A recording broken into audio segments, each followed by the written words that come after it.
बैठकर सोचने से समय नहीं रुकेगा।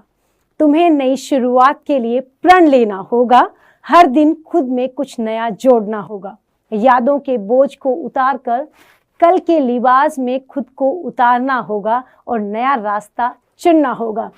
हेलो बच्चों, कैसे हैं आप लोग? आई होप आप सब बहुत ही खुश हैं, मस्त हैं और बहुत ज़्यादा एक्साइटेड हैं नए 12th क्लास को शुरू करने के लिए, है ना? तो बच्चों, आज हम शुरू करेंगे अपनी वो क्लास जिसका आप सबको बहुत ज़्यादा इंतज़ार था, राइट? तो कक्षा 12वीं की इस जर्नी में रसायन विज्ञान का जो पार्ट है उसे हम किस तरीके से आसान बना सकते हैं, आओ आज हमें उसे जानना है और समझना है एक नई स्ट्रैटेजी के साथ, राइट? तो सबसे पहले जब हम ये शुरू करने वाले हैं तो सबसे पहले एक बात आपको हमेशा ध्यान रखनी है, कोई भी सब्जेक्ट हो उसे पढ़ने के लिए अपने दिमाग में सबसे पहले ये क्लियर होना चाहिए कि हमें किस तरीके से पढ़ना है, हमें कौन सी चीज़ें हैं जिन्हें फॉलो करना है ताकि हम आगे की पूरी जर्नी को आसानी से कवर कर सकें।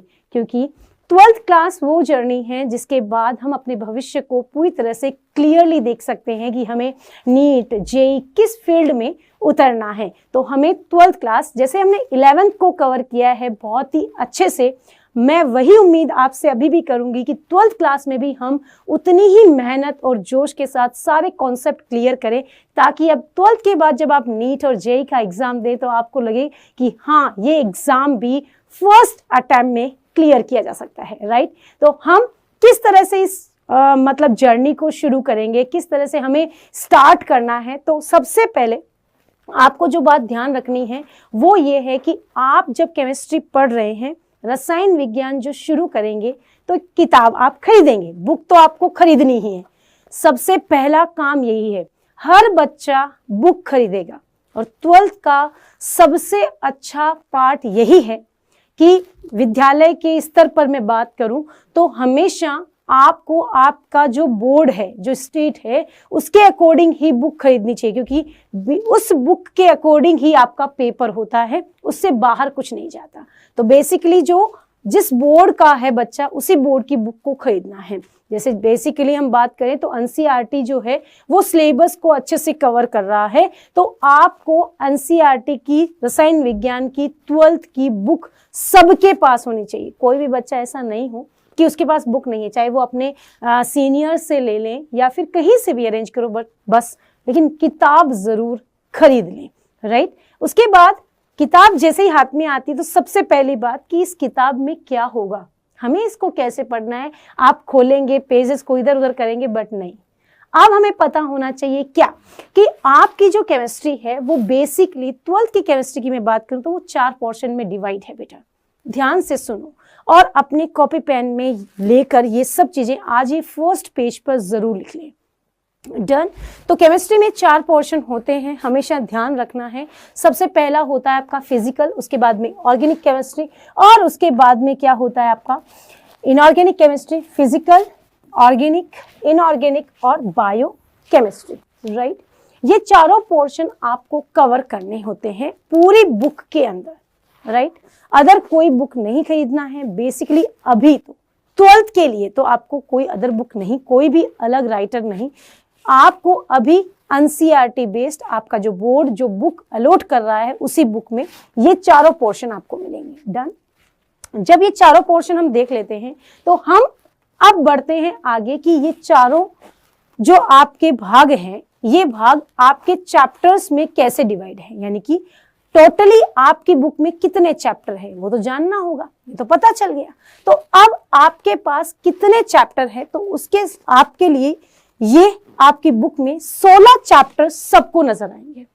16 चैप्टर हर बोर्ड के बच्चे के लिए बात कर रही हूँ, ऐसा नहीं है कि मैं एक ही बोर्ड पर जा रही हूँ, सभी बोर्ड के बच्चे जो भी मेरी बात को सुन रहा है, ये 16 चैप्टर। बस अगर आप एनसीईआरटी को फॉलो कर रहे हैं तो एनसीईआरटी में बेसिकली क्या होता है, एनसीईआरटी में आपके पास होता है सॉलिड, सबसे पहले होता है सॉल्यूशन, फिर आता है इलेक्ट्रोकेमिस्ट्री, केमिकल काइनेटिक्स, और उसके बाद में आता है डी एंड एफ ब्लॉक, उसके बाद में आता है कोऑर्डिनेशन कंपाउंड, उसके बाद में आता है आपका halo alkane, hello alcohol, aldehyde, amines और बायोमॉलिक्यूल्स, यानी कि टोटल 10 चैप्टर्स हैं एनसीईआरटी बेस्ड सिलेबस में।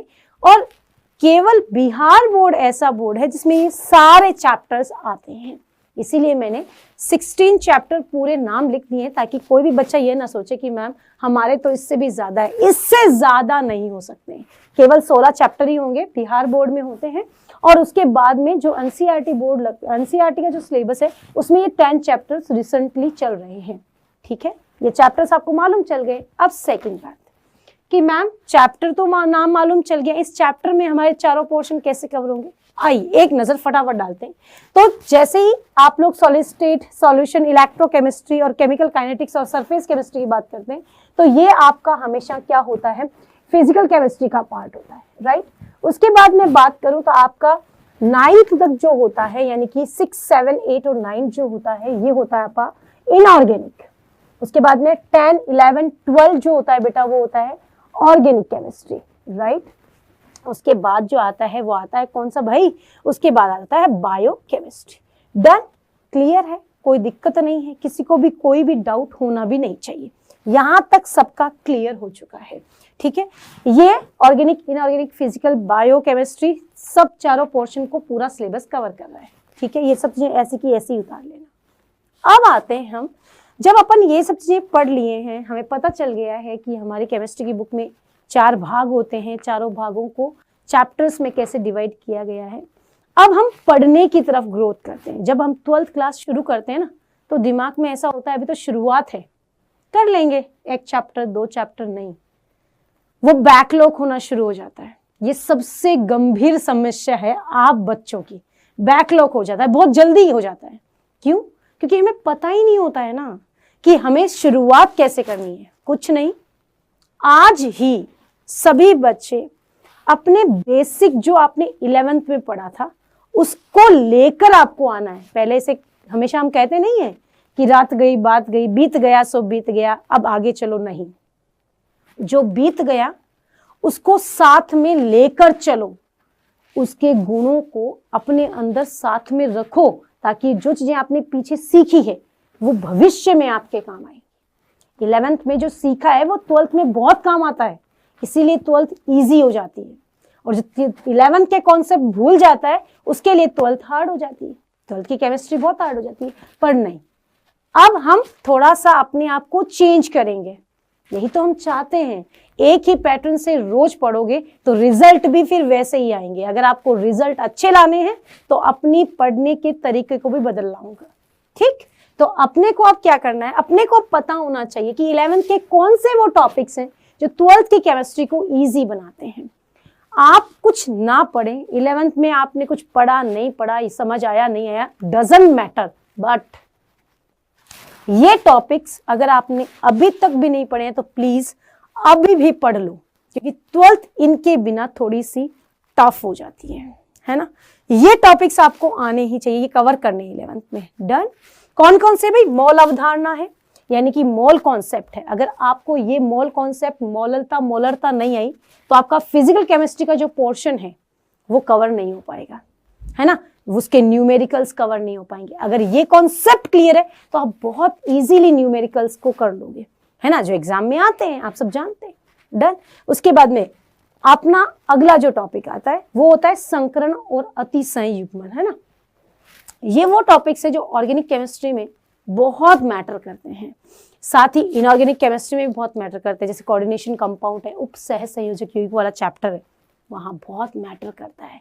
इसलिए ये संकरण, अनुनाद, अतिसंयुग्मन जैसे कॉन्सेप्ट आपको एकदम क्लियर से आने चाहिए। अगर आपको लगता है कि ये टॉपिक्स हम कहाँ पढ़े, तो आपका 11th हिंदी मीडियम जो चैनल है इसी के ऊपर आप ये सारे वीडियोस बनाए हुए हैं, आप उन्हें जाकर देखो, पढ़ो, अभी समय है ताकि आप अच्छे से कवर कर सकें, राइट। उसके बाद आपको IUPAC नामकरण ऑर्गेनिक केमिस्ट्री के लिए बहुत बहुत बहुत इंपॉर्टेंट है। कुछ बेसिक मात्र 5 नियम IUPAC के मैंने करवा रखे हैं, वो पढ़ लेना ताकि IUPAC नामकरण क्लियर हो जाए। रासायनिक बंध, बॉन्डिंग कैसे होती है ताकि हम रिएक्शंस को आसानी से कर सकें, रिएक्टेंट प्रोडक्ट को कवर कर सकें। हमें पता होता है कि रिएक्टेंट किस तरफ लिखा जाता है, प्रोडक्ट किस तरफ लिखा जाता है, ये सब बातें भी अपने को पता होनी चाहिए। Last but not the least, it's a very very important topic, मूल प्रभाव, कौन कौन से इफेक्ट्स होते हैं जो काम करते हैं, जैसे कि इंडक्टिव इफेक्ट जिसे प्लस आई माइनस आई कहते हैं, इलेक्ट्रोमेरी प्रभाव माइनस ई प्लस ई कहते हैं, रेजोनेंस अनुनाद प्रभाव या मेसोमेरी इफेक्ट जिसे प्लस आर माइनस आर कहा जाता है। ये इफेक्ट कैसे लागू किए जाते हैं, कहाँ पर वर्क करते हैं, ये बहुत इंपॉर्टेंट है। और ये टॉपिक्स केवल 12th के लिए भी नहीं है, नीट और जेई जो बच्चा करना चाहता है, मैं कह रही हूँ अगर उसे ये टॉपिक्स आते हैं उसके लिए ये नीट और जेई तो ऐसे हो जाएंगे, लगता है कि भाई हम तो फर्स्ट अटेम्प्ट में पक्का क्लियर कर जाएंगे। ठीक है, तो प्लीज ये सब फॉलो जरूर करें। तो ये टॉपिक्स आपको 12th की केमिस्ट्री को, जो बच्चे हमेशा एक दिमाग में हवा बना के रखते हैं कि हमें केमिस्ट्री बहुत हार्ड लगती है, हमें नहीं समझ आता, अगर आपने ये स्ट्रैटेजी के साथ पढ़ा 12th की केमिस्ट्री, मैं कह रही हूँ, लिख के दे रही हूँ, बहुत ईजी होने वाली है। डन। अब बढ़ते हैं आगे। अब अगली स्ट्रैटेजी जो कि बहुत बहुत बहुत इंपॉर्टेंट है, क्या हम लोग पूरे साल पढ़ते रहते हैं, पढ़ने के बाद हमें पता ही नहीं होता है कि हम कौन से चैप्टर को किस तरीके से पढ़ रहे हैं। बस पढ़ लिया, छोड़ दिया, याद आ गया, हमें पता ही नहीं कौन सा चैप्टर कितने नंबर का है, उसका वेटेज कितना है। अगर हमें स्टार्टिंग में ही बता दिया जाए कि इस चैप्टर के अंक भार इतना है, तो हम उसको उसी तरीके से पढ़ेंगे, उसमें से क्वेश्चन कितने नंबर का आना है हम उसी तरीके से उसको पढ़ेंगे, ताकि हम स्टार्टिंग से ही इस तरीके से चलेंगे, ताकि हमें लास्ट में बर्डन पड़े ही नहीं कि भाई अब क्या होगा, अब हमें पता ही नहीं था, ये तो 8 नंबर का था पर मैंने तो पढ़ा ही इसको 2 नंबर के हिसाब से था।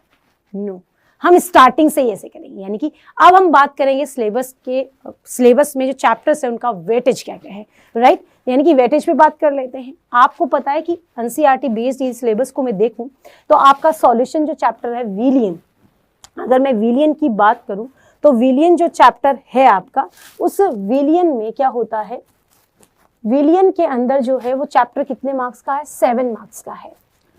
इलेक्ट्रोकेमिस्ट्री 9 मार्क्स की है, केमिकल काइनेटिक्स 7 मार्क्स की है, डीएनएफ ब्लॉक 7 मार्क्स का है, coordination compound 7, haloalkanes alcohol 6 marks का, 8 मार्क्स का है एल्डिहाइड कीटोन, जिससे वेरी वेरी वेरी इंपॉर्टेंट। यानी कि अपने को इसको बहुत अच्छे से पढ़ना है, बहुत ध्यान से पढ़ना है।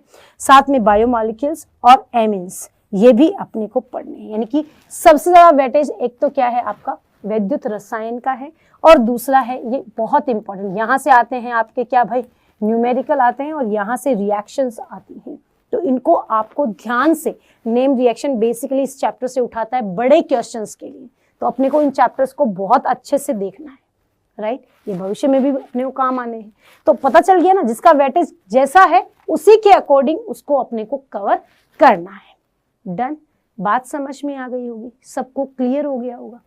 अब आती है बात, जब अपने को ये पता चल गया है तो अब आपके पेपर का जो पैटर्न होता है उसके अंदर आपका सिलेबस में कितने क्वेश्चंस आते हैं, पेपर का चैप्टर, कौन कौन से चैप्टर जो हैं वो इंक्लूडेड होकर के कितने मार्क्स कवर करते हैं।